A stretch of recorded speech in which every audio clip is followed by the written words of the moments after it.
Good evening dear students, आप सभी लोगों का स्वागत है हमारे यूट्यूब चैनल में। और यह YouTube channel basically HS first year, HS second year के बायोलॉजी और इंग्लिश ग्रामर के लिए चलाया जा रहा है। इसमें हम लोग एचएस फर्स्ट ईयर और सेकंड ईयर के बायोलॉजी को और इंग्लिश ग्रामर को पढ़ेंगे। और एचएस फर्स्ट ईयर के बायोलॉजी का पहला चैप्टर है द लिविंग वर्ल्ड। तो चलिए स्टार्ट करते हैं अपना पहला चैप्टर, द लिविंग वर्ल्ड। आपको पहले जानना होगा बायोलॉजी होता क्या है, बायोलॉजी में हम लोग पढ़ते क्या है। बायोलॉजी में हम लोग लिविंग ऑर्गेनिजम्स के बारे में पढ़ते हैं, उनको अच्छे से समझने के लिए, बेटर अंडरस्टैंडिंग के लिए क्या पढ़ते हैं, लाइफ प्रोसेसेस, क्या क्या प्रोसेसेस लिविंग ऑर्गेनिजम्स के अंदर होते हैं, लिविंग ऑर्गेनिजम्स एक दूसरे से कैसे जुड़े हुए हैं, लिविंग ऑर्गेनिजम्स पर्यावरण के साथ कैसे जुड़े हुए हैं, ये सारी चीज़ों को हम एक साथ पढ़ते हैं बायोलॉजी में। देखिए बायोलॉजी होता क्या है, बायोलॉजी जो टर्म है उसको फ्रेंच नेचुरलिस्ट जे लेमार्क ने डिराइव किया था, कॉइन किया था। और यह वर्ड कहाँ से डिराइव होकर आया है, ग्रीक वर्ड। और ग्रीक वर्ड का नाम क्या है, बायोस एंड लोगोस। बायोस का अर्थ होता है लाइफ एंड लोगोस का अर्थ होता है स्टडी। और नेक्स्ट देखते हैं, बायोलॉजी को हम लोग दो भागों में बांटते हैं बेसिकली। पहले बांटा जाता था बोटानी एंड जूलॉजी। बोटानी में हम लोग पेड़ पौधों के बारे में पढ़ते हैं, जूलॉजी में हम लोग जानवरों के बारे में, एनिमल्स के बारे में पढ़ते हैं। बाद में एक और ब्रांच में इसको डिवाइड किया गया, दैट इज माइक्रोबायोलॉजी। माइक्रोबायोलॉजी में हम लोग ऐसे जीवों के बारे में पढ़ते हैं जो आंखों से नहीं दिखाई देते हैं, मीन्स माइक्रो। वह बहुत ही सूक्ष्म होते हैं, बहुत ही छोटे होते हैं, उनके बारे में हम लोग माइक्रोबायोलॉजी में पढ़ते हैं। जैसे बहुत सारे वायरस, बैक्टीरिया, प्रोटोजुआस, ठीक है, ऐसे बहुत सारे जीव हैं। जैसे कोरोना वायरस किसी ने देखा नहीं है ना, क्योंकि वो बहुत ही छोटा है, आँख से दिखाई नहीं देता है। ये सारे जो जीव हैं जो आँखों से नहीं दिखाई देते हैं, इनकी स्टडी हम माइक्रोबायोलॉजी में करते हैं। बाद में इन तीनों को भी और बहुत सारे ब्रांचेस में बांटा गया है, उसको हम लोग बाद में पढ़ेंगे, इस चैप्टर में वो नहीं दिया गया है। देखिए एक एस्टिमेट के हिसाब से 5 से 30 मिलियन लिविंग स्पीसीज अर्थ पे हैं, ऐसा अनुमान है, जिनमें से 1.7 टू 1.8 मिलियन स्पीसीज़ की खोज की गई है, आइडेंटिफाई हो चुके हैं कि हाँ ये स्पीसीज़ का नाम ये है, इसका जेनस ये है, स्पीसीज से है, ठीक है। या और जिसमें से 1.2 मिलियन एनिमल्स हैं और 0.5 मिलियन प्लांट स्पीसीज हैं। और कुछ सामान्य जानकारी यहाँ पे है, आप इसको अच्छे से पढ़ लीजिएगा। नेक्स्ट हमारा पॉइंट है characteristics of living being. Living beings के कैरेक्टरिस्टिक्स को हम लोग पढ़ेंगे। देखिए लिविंग बींग्स का डिफिनेट शेप एंड साइज होता है, पहला पॉइंट ये हुआ, और जिसके कारण वह एक दूसरे से अलग दिखते हैं। Presence of protoplasm. प्रोटोप्लाज्म पाया जाता है लिविंग बींग्स में, एक सेमी सॉलिड सब्सटेंस होता है जिसको फिजिकल बेसिस ऑफ लाइफ भी बोला जाता है। यह सेल्स में पाया जाता है, सेल्स के अंदर, और सेल में होने वाली जितनी भी वाइटल एक्टिविटीज़ हैं यहीं पर होती हैं। बहुत ही आवश्यक जो प्रक्रियाएं चलती हैं यहीं पर होती है। लिविंग ऑर्गेनिज्म का ऑर्गेनाइजेशन सेल लेवल पर होता है, टिश्यू, ऑर्गेन सिस्टम, ठीक है। लिविंग ऑर्गेनिज्म यूनिसेलुलर भी हो सकते हैं, मतलब एक सेल से बना हुआ लिविंग ऑर्गेनिज्म, जैसे बहुत सारे बैक्टीरिया, वायरसेस। और जैसे हम ह्यूमन बींग का एग्जांपल लें तो सेल्स मिलकर बहुत सारे टिश्यू बनते हैं, बहुत सारे टिश्यूज़ मिलकर ऑर्गन बनता है, बहुत सारे ऑर्गन मिलकर ऑर्गन सिस्टम बनता है, और ऑर्गन सिस्टम्स मिलकर, बहुत सारे ऑर्गन सिस्टम्स मिलकर एक बॉडी का निर्माण करते हैं जो कि ह्यूमन बॉडी है। आपको पता ही है कि basic structural and functional unit of life is cell. हमारे सेल में बहुत सारे, नेक्स्ट पॉइंट है, हमारे सेल में बहुत सारे केमिकल रिएक्शन होते रहते हैं, बायोकेमिकल रिएक्शंस। उसको हम लोग, उस प्रोसेस को क्या बोलते हैं, मेटाबॉलिज्म। मेटाबॉलिज्म के दो पार्ट हैं, that is catabolism and anabolism. First part is anabolism.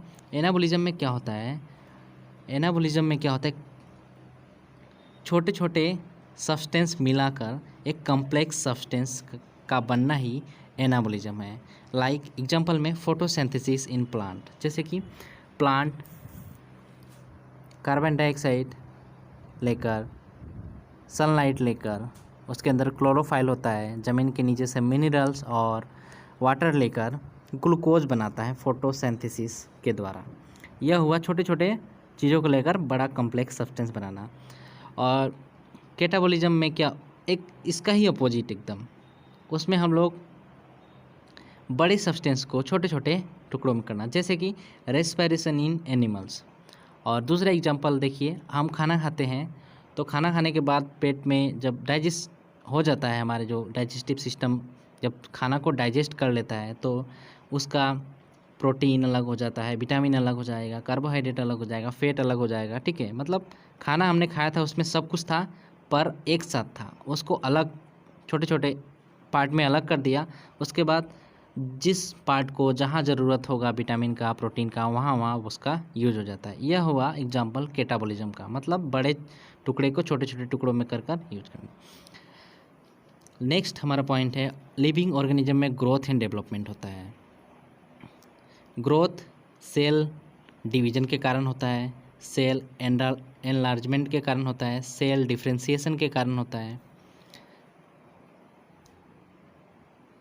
और देखिए यह थ्रू आउट लाइफ चलता रहता है। ग्रोथ और जो डेवलपमेंट है हमारे पूरे, जब तक हमारी ज़िंदगी है यह चलता ही रहेगा, जब तक हम मर ना जाए, ठीक है।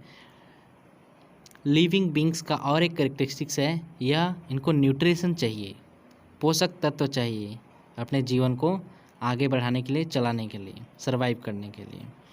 बहुत सारे लिविंग ऑर्गेनिज्म है जो कि अपना खाना खुद बनाते हैं, उन्हें ऑटोट्रोफिक ऑर्गेनिज्म बोला जाता है। जैसे कि ग्रीन प्लांट्स, वह अपना खाना खुद बनाते हैं by the process of photosynthesis. और बहुत सारे ऑर्गेनिज्म हैं जो अपना खाना खुद नहीं बना सकते, उन्हें हेटेरोट्रोफिक ऑर्गेनिज्म बोला जाता है। वह अपने खाना के लिए ऑटोट्रोफिक ऑर्गेनिज्म पर निर्भर करते हैं, जैसे कि हम इंसान अपने खाना के लिए प्लांट्स पर निर्भर करते हैं।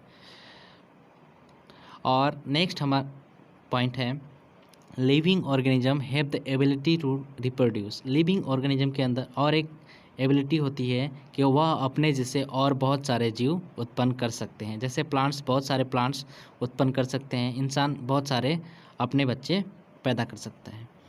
नेक्स्ट पॉइंट है रिस्पॉन्स टू एक्सटर्नल स्टिमुली। देखिए हम पर्यावरण के साथ रिस्पॉन्स देते हैं। सपोज़ बहुत ही ज़्यादा ठंडी लगने लगी तो हम जैकेट लगा लेंगे, बहुत गर्म होने लगा तो कुछ कपड़े उतार देंगे।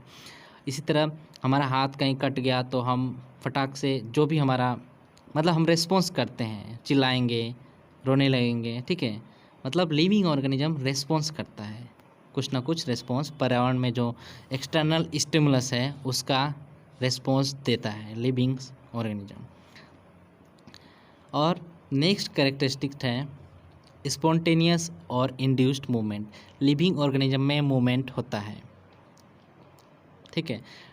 नेक्स्ट पॉइंट है एक्सक्रीशन। एक्सक्रीशन एक फिनोमिनन है, एक प्रोसेस है जिसके थ्रू हार्मफुल वेस्ट प्रोडक्ट हमारे बॉडी से निकालकर बाहर चले जाते हैं। इस प्रोसेस को एक्सक्रीशन बोलते हैं, ठीक है। और नेक्स्ट मैकेनिज्म है जो लिविंग बॉडी में होता है, होमियोस्टेसिस, ठीक है। यह self regulatory mechanism of the human body है। इसमें क्या होता है, हमारे बॉडी का इंटरनल कंडीशन हमेशा कांस्टेंट बना रहता है। बाहरी टेम्परेचर कितना भी हो, कितनी भी ठंडी हो, सर्दी हो, जो भी हो, गर्मी हो, बाहरी कंडीशन जितना भी ख़राब क्यों ना हो, इंटरनल इन्वायरमेंट हमेशा मेंटेन रहता है बैलेंस कंडीशन में। इस प्रोसेस को होमियोस्टेसिस बोलते हैं। देखिए और एक कैरेक्टर जो है, लिविंग बींग्स हील और रिपेयर वुंड्स एंड डैमेज। देखिए लिविंग बींग को चोट लगती है या कट गया, कुछ हो गया, लिविंग बींग्स के अंदर वो एबिलिटी है कि वह अपना घाव, अपना चोट को खुद से रिपेयर कर सकते हैं, ठीक है। यह लिविंग बींग्स की एक बहुत ही बड़ी एबिलिटी है, कैरेक्टर है। मेडिसिन ना भी ले तो हमारा जो घाव है ठीक हो सकता है, हमारे बॉडी के अंदर उतना कैपेबिलिटी है। नेक्स्ट हमारा पॉइंट है एडेप्टेशन। एडेप्टेशन होता क्या है, is the ability of an organism to undergo useful structural modification और functional changes for better adjustment with the changing environment. Environment जब चेंज होता है तो उसके साथ ही लिविंग ऑर्गेनिज्म का स्ट्रक्चरल एंड फंक्शनल चेंजेस भी होते हैं। इन्वायरमेंट के साथ खुद को एडजस्ट करने के लिए, ठीक है। All living organisms have the inherent ability, सारे लिविंग ऑर्गेनिजम्स के अंदर इनहेरिटेंट एबिलिटी होता है, पर्यावरण के साथ एडजस्ट करने की कैपेबिलिटी होती है। वह उनको उनके माता पिता से, उनके जिसके द्वारा उनकी उत्पत्ति हुई है वहाँ से इनहेरिटेड होके उनको वह कैरेक्टर मिला है कि वह पर्यावरण के साथ खुद को एडजस्ट कर पाएँ।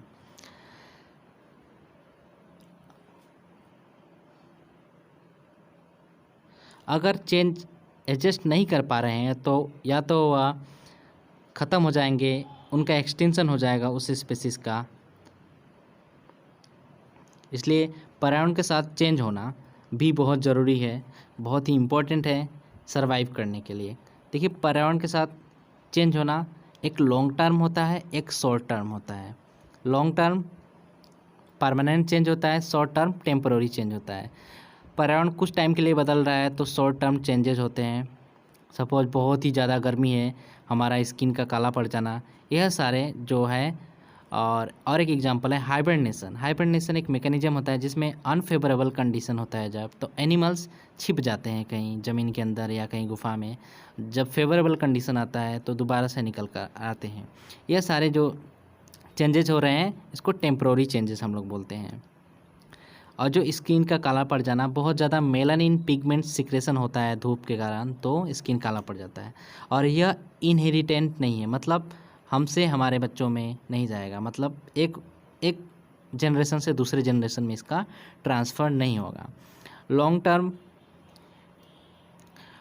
टर्म जो एडेप्टेशन है उसमें क्या है कि बहुत ज़्यादा समय के लिए पर्यावरण चेंज हो चुका है, बहुत दिनों तक, तो उसमें लॉन्ग टर्म एडाप्टेशन होता है। जैसे कि बहुत सारे चिड़ियों के पंजे, उनके चोंच में बदलाव आना, possible thumbs in human beings for holding, gripping, division, ठीक है। तो पॉसिबल थम्स का मतलब होता है हमारे चारों उंगलियां तो एक साइड पे हैं, अंगूठे को एक अपोजिट साइड में दिया गया है ताकि हम आसानी से किसी भी चीज़ को पकड़ पाएँ, उसको होल्ड कर पाएँ, इधर से उधर लेके जा पाएँ, ठीक है। यह एडेप्टेशन है। बहुत ज़्यादा समय के लिए अगर पर्यावरण में कुछ बदलाव होता है तो उसके कारण यह सब एडेप्टेशन हुए हैं।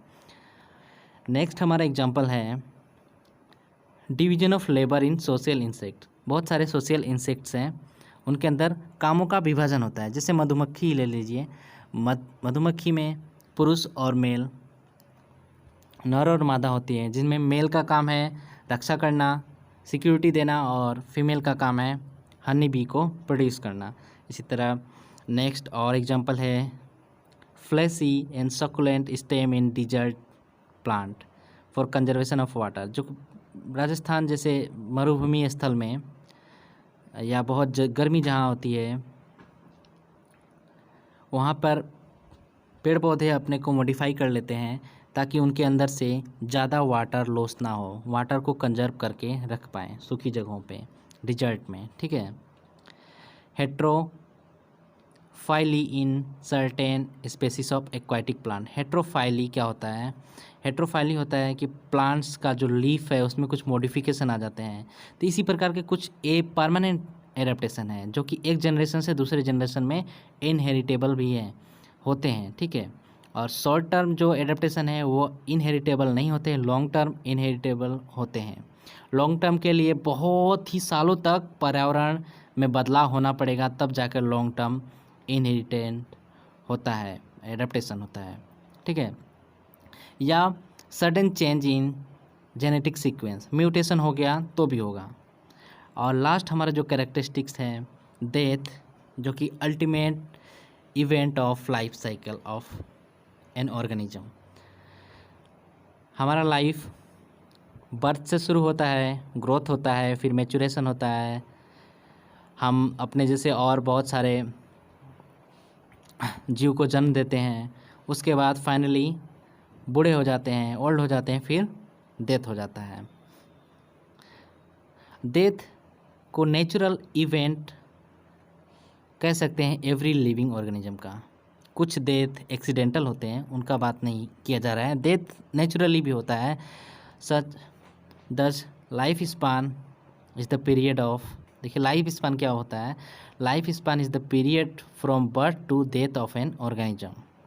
बर्थ से लेकर डेथ तक का जो पीरियड है उसको क्या बोलते हैं, लाइफ स्पान बोलते हैं। और ये अलग अलग जीवों का अलग अलग होता है। इंसानों का लाइफ स्पान अलग है, हाथी का अलग होगा, चिकन्स का अलग होगा, ठीक है। और उसी तरह natural death is absent in amoeba and bacteria which is multiply by binary fusion. Natural death amoeba और बैक्टीरिया में नहीं होता है। अमीबा और बैक्टीरिया बाइनरी फ्यूजन करते हैं, मतलब अपने को दो भागों में बांट देते हैं, अपने बॉडी को दो भागों में बांट कर दो नए जीव बना लेते हैं, मतलब उनमें डेथ नहीं होता है। एक सिंगल सेल है, उसको डिवाइड होके दो सेल बन जाएगा, दो जीव बन जाएंगे। इस प्रोसेस को बाइनरी फ्यूजन बोलते हैं। बायोलॉजिकल डेथ और क्लिनिकल डेथ दो टर्म हैं जो कि ह्यूमन बींग्स के लिए अप्लाई की जाती है। Whenever human heart ceases to beat forever, मतलब जब ह्यूमन हार्ट बंद हो जाएगा बीट करना, धड़कन बंद हो जाएगी जब ह्यूमन की, तो उसको हम लोग क्लिनिकल डेथ डिक्लेयर करते हैं, ठीक है। पर वह बायोलॉजिकल डेथ नहीं होता है, क्योंकि अभी सेल्स मरी नहीं है, अभी सेल्स जिंदा हैं, ठीक है। उसके कुछ टाइम बाद सेल्स का डेड हो जाता है। पर एक बार अगर क्लिनिकल डेथ हो गया तो वह आदमी, वह जीव दोबारा से फिर नॉर्मल लाइफ, मतलब जिंदा नहीं हो सकता, नॉर्मल नहीं हो सकता। और बायोलॉजिकल डेथ से पहले, मतलब क्लिनिकल डेथ जब डिक्लेयर हो जाता है तब ऑर्गन ट्रांसप्लांटेशन कर सकते हैं। याद रहे, बायोलॉजिकल डेथ होने के बाद कोई भी ऑर्गन ट्रांसप्लांटेशन नहीं किया जा सकता, क्योंकि सेल डैमेज हो जाएंगी, सेल का डेथ हो जाएगा। क्लिनिकल डेथ मतलब हार्ट बीट का बंद हो जाना, इंसान मर गया, किंतु बायोलॉजिकल डेथ अभी तक नहीं हुई है। तो उम्मीद है यह वीडियो आप लोगों को कुछ ना कुछ सिखाया होगा। हम और इम्प्रूव करने की कोशिश करेंगे। अगर वीडियो पसंद आए तो सब्सक्राइब कर लीजिए चैनल को, दोस्तों में शेयर भी कर दीजिए, लाइक भी कीजिए और कमेंट भी कर दीजिए क्या समझ में आया क्या नहीं आया। नेक्स्ट वीडियो में हम लोग हमारा टॉपिक सिस्टेमेटिक्स को पढ़ेंगे।